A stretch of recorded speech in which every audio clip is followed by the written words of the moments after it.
Hey everybody, Aaron here. Welcome back to another anime review. Today we look at Alderamin of the Sky episode 9.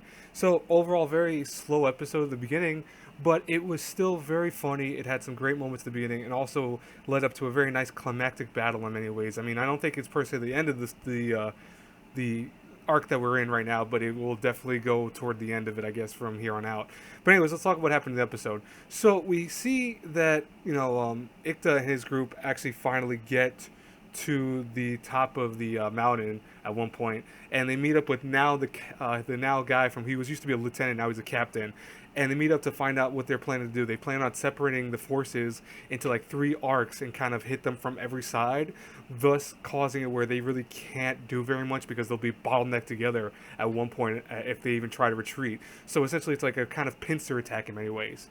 Now, we also see that they're really trying to destroy their morale.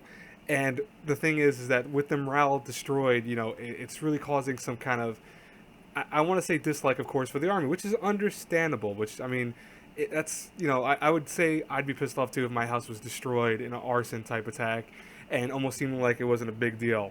That's understandable completely.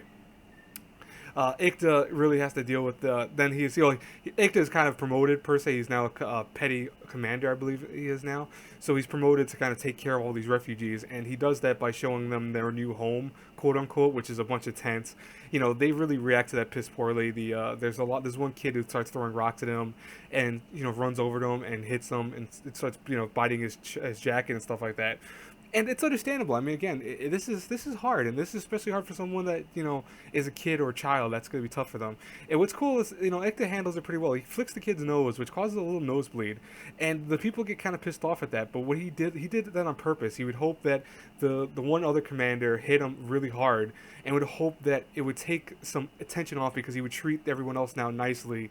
And this guy did just that. He had explained it to Suya, saying, listen, I did that because I have to be able to do what I can for others, and this is the best way for me to fight in terms of, not having to do with, like, literal sense of fighting. So I thought this was really nice. It shows Ikta has a kind heart, despite, some of his kind of outlandish stuff he does in the episodes and stuff like that. Now, we do, though, go back to a kind of outlandish scene I just want to talk about briefly, where there's a nice, funny scene in the tent where they're eating cafeteria food and stuff like that, where they're talking about sex, obviously. And it's just funny because they're like asking each other, Ikta, how do you do anything right now? Are you like with someone in the other platoon? Are you with Yatsuri or whatever? And he's like, nah, listen, that's not, he doesn't really go into it too much. And they start all talking about it. They give Matthew a salute when he goes, I'm a lonely warrior, gives him a salute. Everyone salutes him. It's funny. It almost made me realize that something bad was gonna happen. So I figured, yeah, that's exactly what happens. And so we see that in a couple of minutes where once our troops start rising up and start going up the mountain, they are attacked from all sides, and Ikta has to kind of provide also just his own attack patterns of trying to stop these forces from attacking them, because essentially this is a pincer attack against them, and it threw them off completely.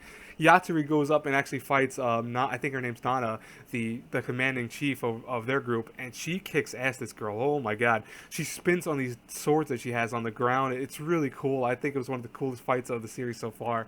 It's essentially what it looks like. Nana loses to Yatsuri, but her little spirit, when it's impaled, causes an explosion to kind of back her off, and Yatsuri has to kind of retreat a little bit, and thus giving Nana enough time to kind of escape. And meanwhile, we also see the other commander, unfortunately, he does get hit from several people with swords. They kill him, and we see that he's dead. It was the saddest part of this whole show, because honestly, I like this guy. You think he was a really cool character, and even at the end, he was hoping that he did his job and it was an honorable night, even at the end when he died.